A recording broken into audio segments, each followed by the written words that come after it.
सफलता की वो ऊंचाई किसी पाप से कम नहीं है अगर इंसानियत और दया भाव को खोकर प्राप्त की गई हो। हेलो दोस्तों, द मिशन डेवलपमेंट एकेडमी में आप सभी लोगों का स्वागत है।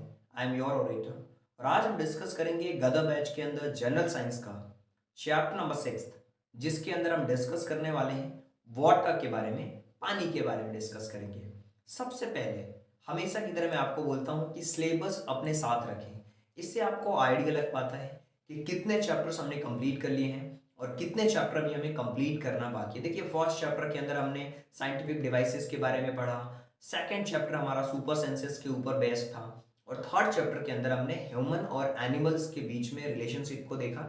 और जो फोर्थ चैप्टर था जिसके अंदर सीड्स के जर्मिनेशन डिस्प्रेजल के बारे में हमने देखा। इसके अलावा जो हमारा फिफ्थ चैप्टर था जिसको हमने रिसेंटली डिस्कस किया, जिसका नाम था टेस्ट एंड डाइजेशन, वो सारी चीजें आपने बहुत अच्छी तरीके से देखी हैं। चलिए आगे चलते हैं और आज हम डिस्कस करते हैं वाटर के बारे में, पानी के बारे में। देखिए, वाटर क्या है? एक तरीके से हमारा नेचुरल रिसोर्स है। इसके कॉन्सेप्ट्स को हम समझते हैं। वाटर क्या है? एक तरीके का नेचुरल रिसोर्स है जो हमें नेचर से मिलता है, लेकिन कहीं ना कहीं हमारे जीवन का एक तरीके से ये आधार है। ये नेचुरल रिसोर्सेज तो है, लेकिन हमारे जीवन का क्या है? आधार है। और पूरे वर्ल्ड के अंदर अगर मैं बात करूं, चाहे जितनी भी कंट्री हैं, वहां पे पूरे वर्ल्ड के अंदर सबसे ज्यादा अर्थ पे पानी है। क्या है?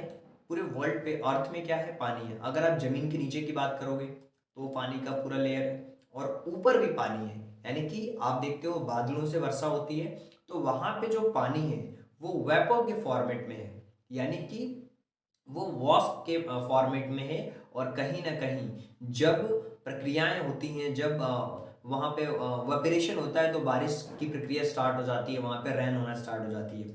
यानी कि जो पानी है वो जमीन के अंदर भी है और लैंड से ऊपर भी है, हवा आकाश में भी है, राइट। लेकिन वो अलग अलग तरीके से रिप्रेजेंट रहते हैं।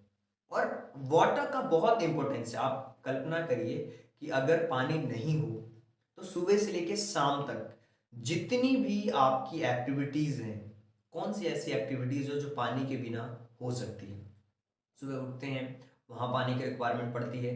कपड़ों को साफ करना है, वहाँ पानी की रिक्वायरमेंट पड़ती है। इसके अलावा हमें खाना बनाना है, वहाँ पे पानी की रिक्वायरमेंट पड़ती है। मतलब पानी एक नेसेसिटी है। पानी के बिना जीवन संभव नहीं है और पानी के बिना किसी चीज़ की हम कल्पना नहीं कर सकते। यानी कि पानी नहीं होगा ना तो हम कहीं ना कहीं अपनी फसलों को भी नहीं उगा पाएंगे। और इस वाटर को आपको समझना पड़ेगा कि पानी है तो बहुत सारा पानी है, लेकिन हमें ज़रूरत है क्लीन वाटर की। किसकी ज़रूरत है? क्लीन वाटर की ज़रूरत है। अब वाटर का भी एक साइकिल होता है। यानी कि बारिश होती है, सबसे पहले ये बादल हो गए, बादलों से बारिश होती है, पानी फिर नीचे आता है, फिर ये हवा के माध्यम से क्या होता है? आकाश में जाता है। फिर ये पूरा साइकिल चलता रहता है जिसको हम कहते हैं हाइड्रोलॉजिकल साइकिल। इस साइकिल को, वाटर साइकिल को हाइड्रोलॉजिकल साइकिल भी कहा जाता है। ये आपसे क्वेश्चंस में पूछा जाता है कि हाइड्रोलॉजिकल साइकिल किसे कहते हैं। तो ये वाटर साइकिल को भी हम क्या कहते हैं? कहते हैं वाटर साइकिल को भी, वाटर साइकिल को ही हाइड्रोलॉजिकल साइकिल कहा जाता है। आप देखिए, कुछ इंपॉर्टेंट पार्ट में बताता हूँ। एयर, एयर में भी क्या होता है? पानी होता है। लैंड, वहाँ पानी होता है। अब ये जो हवा के माध्यम से जब ये जमीन पे आता है तो ये जमीन से होते हुए नदियों में जाता है, ओशन में जाता है, समुद्र में जाता है, महासागरों में जाता है, रिवर्स में जाता है। ये सब जगह पे क्या होता है? पानी फैलता है और वहाँ पे जाता है। अब इस रिवर के अंदर लिविंग ऑर्गेनिज्म होते हैं जो पानी को प्योर करने का भी काम करते हैं। और वहां से वो क्या होता है? यूएपोरेट होता है। जब धूप पड़ती है नदियों में तो पानी क्या होता है? यूएपोरेट होकर के ऊपर की तरह जाता है, राइट। अगर आप एक ग्लास के अंदर पानी को रख लें और धूप में रख दें तो क्या होगा? कपड़े हम जब धुलते हैं तो जब धूप में उसको हम सुखाते हैं कपड़ों को, तो क्या होता है? पानी क्या हो जाता है? ये इवेपोरेट होकर के वापस फिर से वापस आकाश में चला जाता है, राइट। तो ये जो प्रक्रिया है इसको हम वाटर साइकिल कहते हैं या फिर हाइड्रोलॉजिकल साइकिल कहते हैं। अब देखिए, अब ये जो इवेपोरेशन की प्रक्रिया होती है इसके थ्रू क्या होता है, वापस पानी इवेपोरेट हो जाता है और हमारे इन्वायरमेंट में चला जाता है, फिर वो जमीन पे गिरता है और कुछ समुद्र में चला जाता है, कुछ नदियों में चला जाता है, कुछ मिट्टी के थ्रू अंदर चला जाता है।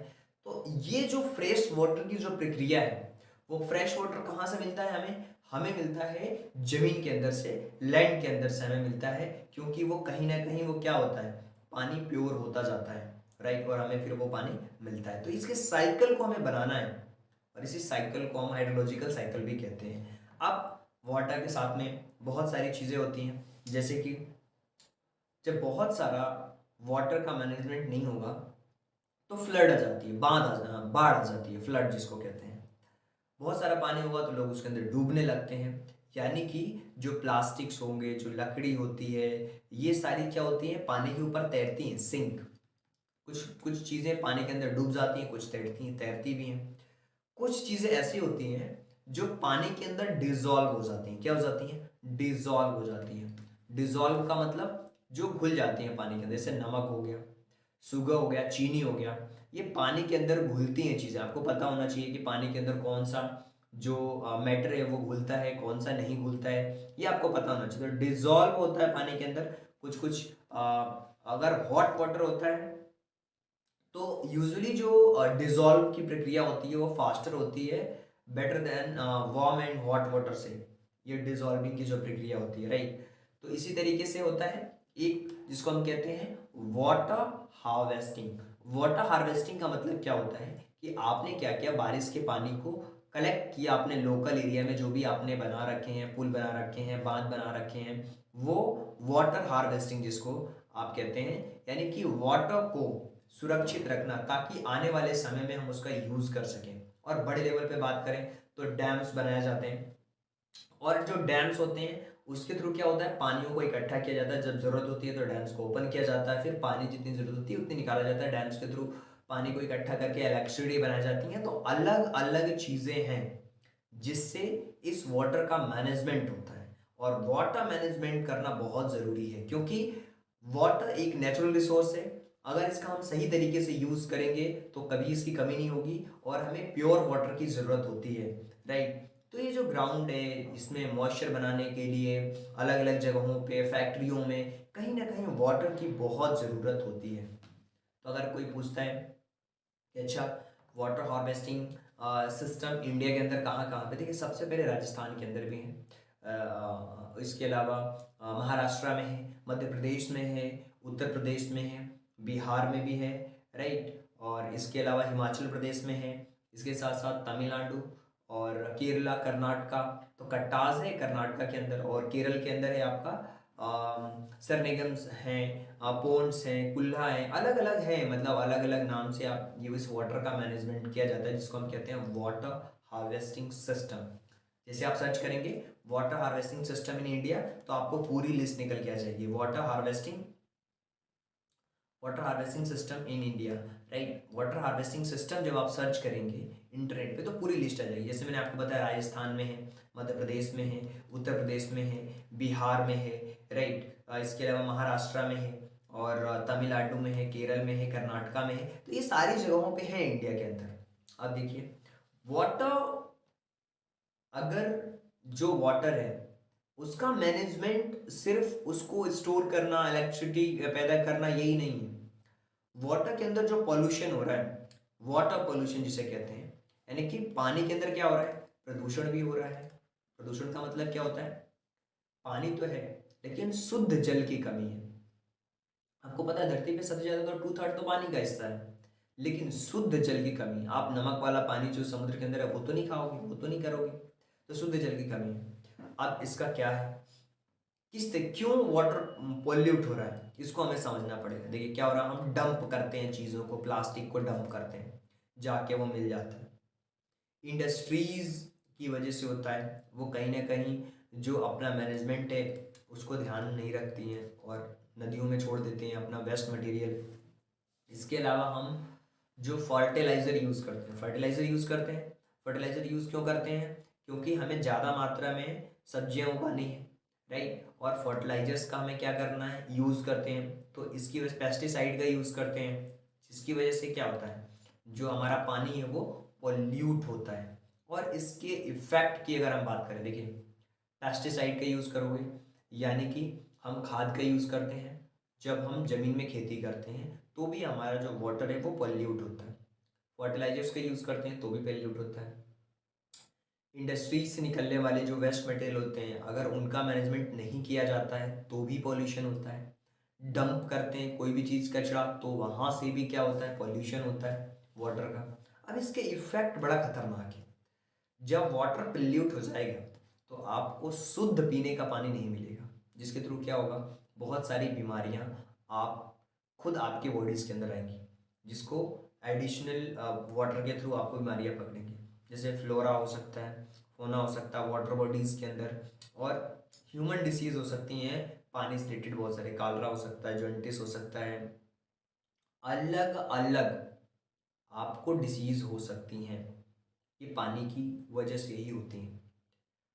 अब सॉरी, अब इनको प्रिवेंट करने के लिए क्या क्या हम कर सकते हैं, देखिए वही चीज़ कर सकते हैं जो हम कर रहे हैं उनको नहीं करना है। जैसे डंपिंग सिस्टम नहीं करना है, जो इंडस्ट्रीज हैं वो अच्छी तरीके से मैनेजमेंट करें ताकि लोग बीमार ना हो, और उनका जो वेस्ट मटेरियल जा रहा है पानी के अंदर, नदियों में मिल रहा है, उनका मैनेजमेंट हो सही तरीके से।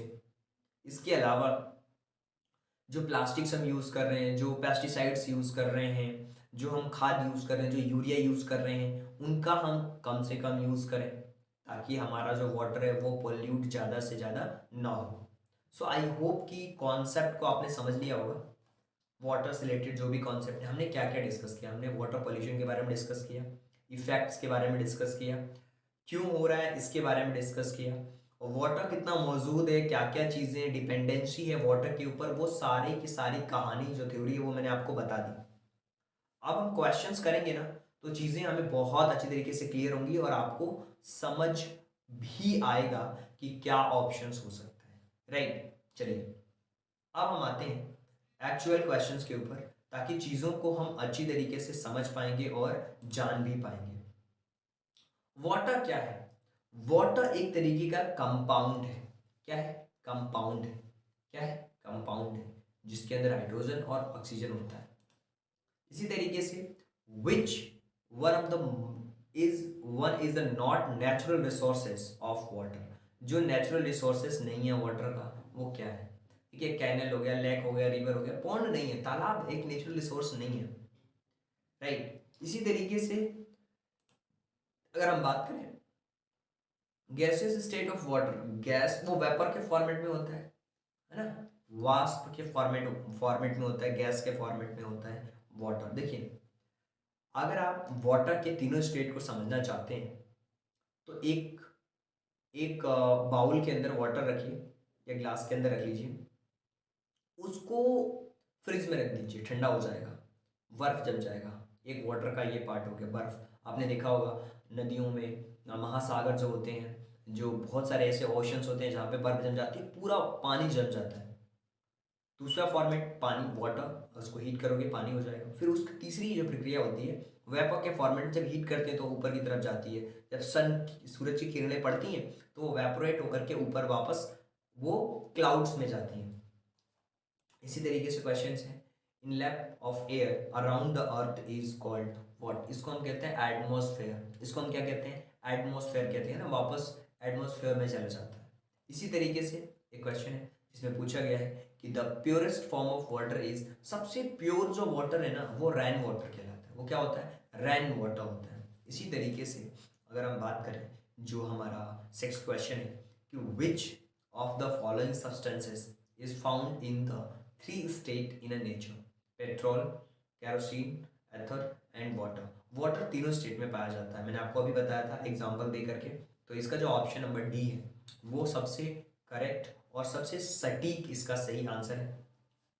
पोर्टेबल जो वाटर है वो क्या है, किस फॉर्मेट में होता है? पोर्टेबल वाटर जिसको हम जब चाहे जब यूज़ कर सकते हैं, वो ग्राउंड वाटर होगा, या कुछ प्लेस हमने सेलेक्ट कर रखे हैं जहाँ पे हम इकट्ठा कर रहे हैं।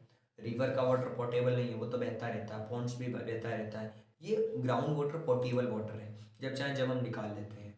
An example of ground water is, क्या है, ग्राउंड वाटर का जो एग्जाम्पल है वो क्या हो सकता है, सबसे बड़ा जो एग्जाम्पल है ग्राउंड वाटर का वो कुएं का है।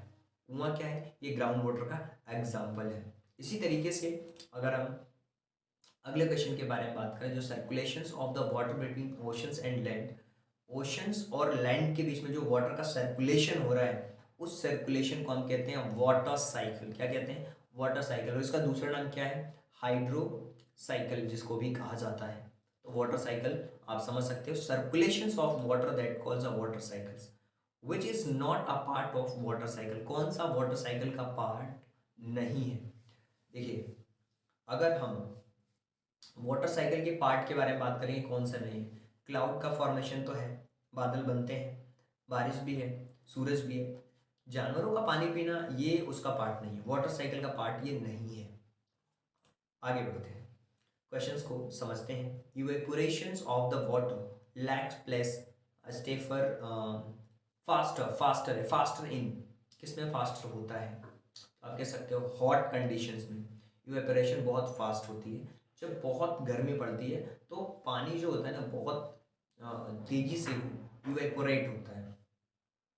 The process of a changing water into vapour water is called, उस प्रोसेस को हम क्या कहते हैं, और जब चेंज होता है वाटर तो उस प्रोसेस को हम कहते हैं कॉन्सेंडेशन।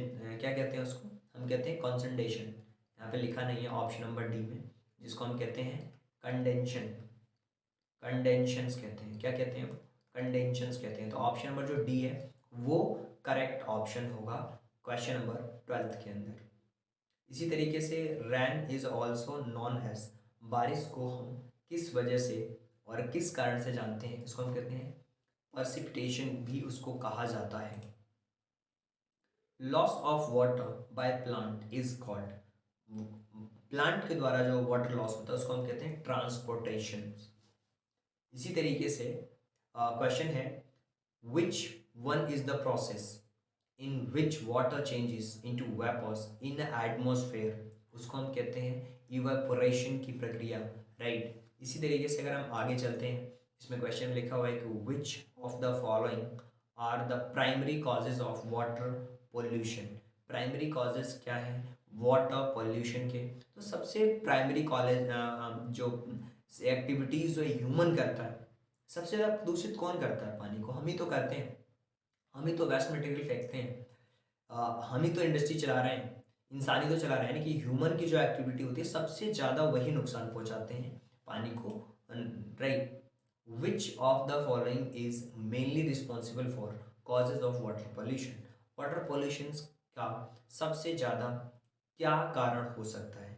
तो सबसे ज़्यादा जो कारण है एफोरेस्टेशन, वनों की कटाई, ऑयल रिफाइनरीज इसमें भी होता है, पेपर फैक्ट्रीज ये भी, और बी और सी ये मेन रिस्पॉन्सिबल है, ऑयल और पेपर फैक्ट्रीज ये सबसे ज़्यादा मेनली रिस्पॉन्सिबल है वाटर का, वाटर के पॉल्यूशन के लिए। Chlorofluorocarbon are a non flammable chemical mainly use, chlorofluorocarbon जो है वो बेसिकली किस तरीके से यूज़ किया जाता है। देखिए, क्लोरोफ्लोरोकार्बन जो है ना परफ्यूम्स में भी, रेफ्रिजरेटर में भी, एयर कंडीशनर इन सब जगह पे यूज़ किया जाता है। सो KFC बोलते हैं, CFC, chlorofluorocarbon. Which of the following techniques is use to determine the concentrations of other compounds or in given in a water sample। देखिए, चीज़ें बहुत सिंपल है, सेटिंग दिया हुआ है, फ्लस्टिंग दिया हुआ है, स्ट्रिपिंग दिया हुआ है और क्लोरिनेशन दिया हुआ है। सबसे पहली चीज़ कि जो स्ट्रिपिंग की प्रक्रिया है इसमें से वो टेक्निक्स है जो कंसंट्रेट करने का काम करती है। Sorry, question number 20, what is the health effect of excess fluoride in drinking water. तो यहाँ पे क्या इफेक्ट्स हो सकते हैं, किस किस तरीके के डिसीज हो सकते हैं। फ्लोरोसिस, लंग डिजीज तो आपकी होती है एयर के कारण, टूथ अलग से होता है, sorry. Question number 21, which of the following techniques is used to remove fluorides from the water bodies. तो यहाँ पे जो ऑप्शन है ये लाइन एक्सचेंज और लाइन सेफ्टिंग, ये ऑप्शन है question number B and C, यानी कि ऑप्शन नंबर डी जो है वो करेक्ट है।